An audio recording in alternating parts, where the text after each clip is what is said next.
चलिए तो शानदार लिस्टिंग 1085 के लेवल्स पर इस वक्त भी बीएसई कामकाज करते हुए नजर आ रहा है। 35% तक का उछाल इस वक्त भी देखने को मिल रहा है। लेकिन अगली खबर की ओर रुख कर लेते हैं और ये खबर है आपकी आम जिंदगी से जुड़ी हुई। जी हाँ, आपको बता दें कि कैश विड्रॉवल की जो लिमिट है वो जल्द ही खत्म हो सकती है। आरबीआई जल्द ही ले सकता है फैसला। इसके बारे में पूरी जानकारी हमारे संवाददाता आलोक के पास है, उन्हीं के पास सीधा चलते हैं। बताइए आलोक, क्या कुछ जानकारी आपको मिली है इस कैश विड्रॉल लिमिट को लेकर? बिल्कुल, देखिए, सरकार इस बारे में बहुत गंभीरता से विचार कर रही है और आरबीआई भी इस पर विचार कर रहा है कि जल्द ही जो कैश विड्रॉल लिमिट है 24,000 की, उसको ख़त्म कर दिया जाए। अभी भी अगर एटीएम से आप पैसा निकालने जाएंगे तो वीकली लिमिट 10,000 रुपये है और मैक्सिमम जो लिमिट है वो 24,000 रुपीज़ है। और बैंकों से भी लिमिट ये 24,000 रुपये प्रति वीक है, यानी कि महीने में 96,000 रुपये आप निकाल सकते हैं। तो इस लिमिट को हटाने के लिए आरबीआई विचार कर रहा है और सरकार ने कहा है कि जो रीमोनेटाइजेशन का काम है वो शुरू चल रहा है और जल्द ही ये खत्म हो जाएगा। वित्त मंत्री अरुण जेटली ने भी अपने बजट भाषण में कहा था कि रीमोनेटाइजेशन का जो प्रोसेस है वो बाई अप्रैल तक खत्म हो जाएगा। तो यानी सरकार अब इस स्थिति में पहुंचने वाली है जल्द ही कि जहां पर एक कंफर्ट लेवल होगा करेंसी को लेकर, और इसकी वजह से जो तमाम रेस्ट्रिक्शंस हैं वो एटीएम विड्रॉल पर, कैश विड्रॉल पर, वो खत्म की जा सकती है। जैसा कि आपको मालूम ही होगा कि 31 जनवरी को सरकार ने ओवरड्राफ्ट लिमिट, इसके अलावा जो करंट अकाउंट, कैपिटल अकाउंट, इन तमाम पर से रिस्ट्रिक्शन पहले ही खत्म कर चुकी है। तो ऐसे में, और साथ ही साथ एटीएम पर भी जो रिस्ट्रिक्शन थे वो भी 10,000 तक बढ़ा दिया था, 4,500 से बढ़ाकर। तो ऐसे में अब सरकार के पास जो स्थिति है वो काफ़ी कह सकते हैं कि जल्द ही बेहतर होने वाली है और जो रीमोनेटाइजेशन का काम है वो ख़त्म होने वाला है। तो ऐसे में सरकार ने ये संकेत दिए हैं कि जल्द ही ये जो विड्रॉल लिमिट है 24,000 रुपये वाली, उसको एटीएम से और बैंक से, दोनों जगहों से खत्म की जा सकती है। जी बिल्कुल, बहुत बहुत शुक्रिया आलोक आपका ये अपडेट देने के लिए। तो खास तौर पर बहुत ही अहम खबर है, आप लोगों से जुड़ी हुई और आप लोगों के फायदे की खबर है, जो कि जी बिजनेस हमेशा देता है आपके फायदे की खबर। अब जल्द ही कैश विड्रॉवल लिमिट्स जो हैं वो लिफ्ट हो सकती हैं। इस खबर पर नजर रहेगी और आपको बताते रहेंगे जब भी ये लिमिट लिफ्ट होगी। चलिए, लेकिन नतीजों का भी सिलसिला जारी है और कुछ और अहम नतीजे भी आने हैं, खासतौर पर फार्मास्यूटिकल स्पेस को लेकर। न्यूज रूम चलते हैं अंचल के पास और जान लेते हैं ऐसे कौन से नतीजे हैं जो कि कल आने वाले हैं और क्या कुछ एक्सपेक्टेशंस हैं। खासतौर पर अंचल, डॉक्टर रेड्डीज और डिविज लेबोरेटरीज, यहाँ पर क्या एक्सपेक्टेशंस हैं? शुक्रिया साक्षी। देखिए, नॉर्थ पोल और साउथ पोल की बात हो रही है, यहाँ पे नंबर्स भी वैसे ही रहेंगे। डॉक्टर रेड्डीज डिसअपॉइंट करता हुआ दिखेगा, वहीं डिवीज लैब से एक अच्छे सेट ऑफ नंबर्स की उम्मीद है। डॉक्टर रेड्डीज की आय अगर आप देखें करीब 7.25% गिरती हुई दिखेगी, तो वहीं कंपनी के एबिटा में 36% तक की फॉल आ सकती है। यूएस कारोबार इसका डेंट हुआ है क्योंकि जो इसका प्लांट था श्री कलाकुलम, वहाँ पे जो यूएस एफडी की दिक्कतें हैं उसकी वजह से कहीं ना कहीं यूएस कारोबार पर असर पड़ा है। ओवरऑल कंपनी का एक हाई बेस का भी इम्पैक्ट आता हुआ दिखेगा टॉप लाइन में, और साथ ही साथ जो डिले हो रहा है अप्रूवल्स में या फिर री इंस्पेक्शन में, उसकी वजह से कंपनी के नंबर्स हिट होते हुए दिखेंगे। जहाँ तक रही बात एबिटा मार्जिन्स की, क्योंकि एबिटा बहुत बड़ा स्लाइड कर रहा है तो उसी की वजह से मार्जिन्स 25.5% से घटकर 17.6% रह सकते हैं। अदर इनकम सेगमेंट में भी करीब 15% तक की गिरावट आ सकती है और यही कारण है क्यूमुलेटिव इम्पैक्ट जो मुनाफे में आएगा ऑलमोस्ट 48% गिरता हुआ दिखेगा और आंकड़ा 300 करोड़ के आसपास रह सकता है। दूसरी और डिवीज लैब की अगर बात करें तो एक अच्छा सेट ऑफ क्वार्टर रह सकता है कंपनी के लिए। छोटे बेस का फायदा मिलेगा कंपनी को, और साथ ही साथ अभी भी जिस तरह से क्रूड प्राइसेस रिलेटिवली लो हैं, कंपनी की रॉ मटेरियल कॉस्ट अभी भी लो है, उसका भी फायदा ऑपरेटिंग फ्रंट पे आता हुआ दिखेगा। सेल्स में करीब 17.5% की बढ़त आ सकती है कंपनी की, तो वहीं एबिटा में ऑलमोस्ट 18% की बढ़त का अनुमान लगाया जा रहा है। एबिटा मार्जिन जो है वो 37.8% से इंप्रूव होकर 38.3% रह सकते हैं। जहां तक रही बात बॉटम लाइन की, करीब 20% का मुनाफा बढ़ने का अनुमान लगाया जा रहा है। 295-300 करोड़ के आसपास कंपनी पोस्ट करती हुई दिखेगी।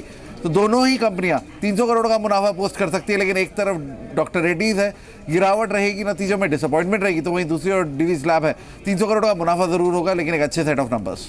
जी चलिए, बहुत बहुत शुक्रिया अंचल आपका इन सभी माइनॉरिटी डिटेल्स को बताने के लिए कि क्या कुछ यहाँ पर आ सकता है इन दोनों ही नतीजों में, क्या कुछ एक्सपेक्टेशंस है। खासतौर पर डॉक्टर रेड्डीज के नतीजों में एक वीकनेस एक्सपेक्टेड है, वहीं डिविज लेबोरेटरीज एक अच्छे सेट ऑफ नंबर्स पोस्ट करते हुए नजर आ सकता है। लेकिन एक बड़ा इवेंट मार्केट ने विटनेस किया है, वो है यूनियन बजट का, और बहुत सारी घोषणाएं इस बजट में हुई हैं। हमने इंडस्ट्री एक्सपर्ट से बातचीत करने की कोशिश की, हमने कॉर्पोरेट इंडिया से बातचीत करने की कोशिश की। खासतौर पर हमारे साथ M&M हॉलीडेज के अरुण नंदा जो कि चेयरमैन है कंपनी के, वो हमारे साथ जुड़े हैं इस बातचीत में शामिल होने के लिए। सर, बहुत बहुत स्वागत है जी बिजनेस पर आपका और शुक्रिया अपना समय हमें देने के लिए। सबसे पहले आपसे जानना चाहेंगे कि कहीं ना कहीं कॉर्पोरेट इंडिया की काफी लंबी चौड़ी लिस्ट थी, विश लिस्ट थी इस बजट को लेकर। क्या आपको लगता है जो ये 1.5 घंटे की स्पीच फाइनेंस मिनिस्टर ने दी और काफी घोषणाएं दी हैं, जो एक्सपेक्टेशंस थी कहीं ना कहीं मोर और लेस मीट करते हुए नजर आई? देखिए, उसमें 2-4 चीज़ें और होनी चाहिए थी। मेरे को लगता है कि ये जो सेविंग्स का पैसा है, प्रोविडेंट फंड, पेंशन फंड, इसका पैसा थोड़ा सा इंडस्ट्री में आना ज़रूरी है। और जो लोगों को सेविंग्स का ऐसा उपाय मिले, जैसे इंफ्रास्ट्रक्चर में आप देखो पावर सेक्टर में कितनी प्रॉब्लम्स हैं, उसके ऊपर में कुछ creative tax subsidise interest rates वगैरह कुछ हो। तो पावर सेक्टर में जो प्रॉब्लम है, एक तो कोल लिंकेज की है, बट दूसरी प्रॉब्लम क्या है कि उनके debts are far greater than what they can service. तो ये सब रिफॉर्म्स भी हमको चाहिए और इसका एक बार सरकार को कुछ कॉन्क्रीट ड्रास्टिक स्टेप्स लेके सोल्यूशन निकालनी पड़ेगी। राइट सर, ये भी जानना चाहेंगे कि सरकार का फोकस रहा अफोर्डेबल हाउसिंग को लेकर, तो क्या कुछ आगे जाते हुए अफोर्डेबिलिटी बढ़ते हुए नजर आएगी और इस सेक्टर में खास तौर पर, और कितना कंट्रीब्यूशन इकोनॉमी की ग्रोथ की तरफ इस पूरे सेक्टर से आ सकता है आगे जाते हुए? देखिए, जो अफोर्डेबल हाउसिंग में सरकार ने काफ़ी इनिशिएटिव लिए हैं। उन्होंने इनिशिएटिव जो इंफ्रास्ट्रक्चर स्टेटस दिया इंडस्ट्री को, उससे इंडस्ट्री को फ़ायदा होएगा, उनको सोर्सेज मिलेंगे। जो टैक्स इंसेंटिव्स दिए हैं कि 2 चीज़ें उन्होंने करी, वो 30 स्क्वायर मीटर पहले बिल्टअप था, उसको कारपेट किया, 60 को भी किया। और उन्होंने जो है उसका ये अपने जो हाउस बायर्स हैं उनको भी इंटरेस्ट की वो करी। और जो टैक्स के इंसेंटिव्स मिले और इंफ्रास्ट्रक्चर स्टेटस से, मेरे को लगता है उससे फॉरेन इन्वेस्टमेंट इस सेक्टर में काफ़ी आएगी, क्योंकि FDI की भी रिस्ट्रिक्शंस निकाल दी उन्होंने।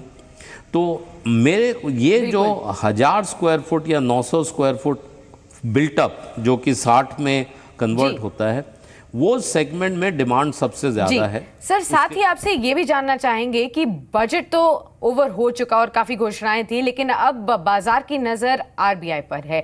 क्या अब अगले जो पॉलिसी रिव्यू है उसमें आपको इंटरेस्ट रेट्स कटौती की कुछ उम्मीद है?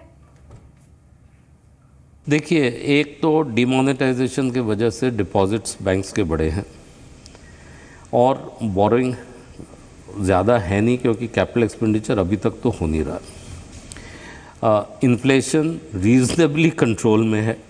तो मेरे हिसाब से तो इंटरेस्ट रेट थोड़े थोड़े आस्ते आस्ते कम हो रहे हैं और थोड़े कम होएंगे। और बट इस देश में अब फॉरेन कंट्रीज़ की लगा वो 2-3% वाला रेट तो होने वाला नहीं है जी। अब आप देखो, सिलेक्टिवली इन्होंने कुछ फ़ायदे दिए हैं। फार्म सेक्टर को कुछ फ़ायदा होएगा, अफोर्डेबल हाउसिंग को लोन इंटरेस्ट रेट सबवर्शन है उससे फ़ायदा होएगा।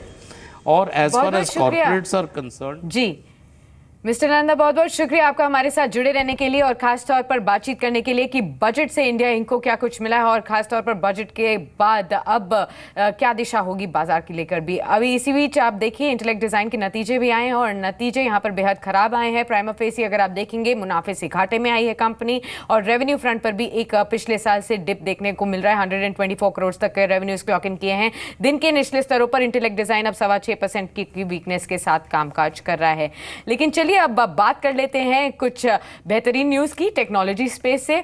जी हां, एप्पल इंक अब जल्द ही भारत में मैन्युफैक्चर करेगा आपके पसंदीदा आईफोन्स। क्या है इसके बारे में पूरी डिटेल्स, सीधा चलते हैं हमारे टेक्नोलॉजी एक्सपर्ट इन हाउस अभिषेक के पास। बताइए अभिषेक, क्या कुछ अपडेट्स है इस पूरी खबर को लेकर आपके पास? देखिए, गुड न्यूज़ है। सबसे बड़ी तो ये है कि कैलिफोर्निया का जो एप्पल का आईफोन था, अब वो बंगलुरु का मेक इन इंडिया आईफोन होने जा रहा है। अप्रैल से जून के बीच में मैन्युफैक्चरिंग शुरू हो जाएगी और इस बारे में एप्पल की तरफ से कोई ऑफिशियल स्टेटमेंट नहीं आया। कंपनी काफ़ी खुलासे करती नहीं, अपने बारे में ज़्यादा बताती नहीं है। पर कर्नाटक सरकार ने एक प्रेस रिलीज जारी करके ये बात बताई है कि एप्पल के जो OEM पार्टनर है विस्ट्रॉन नाम से, उसकी फैक्ट्री जल्द ही बंगलुरु के पास पीनिया इंडस्ट्रियल हब में खुलेगी और वहाँ से मैन्युफैक्चरिंग आईफोन की शुरू होगी।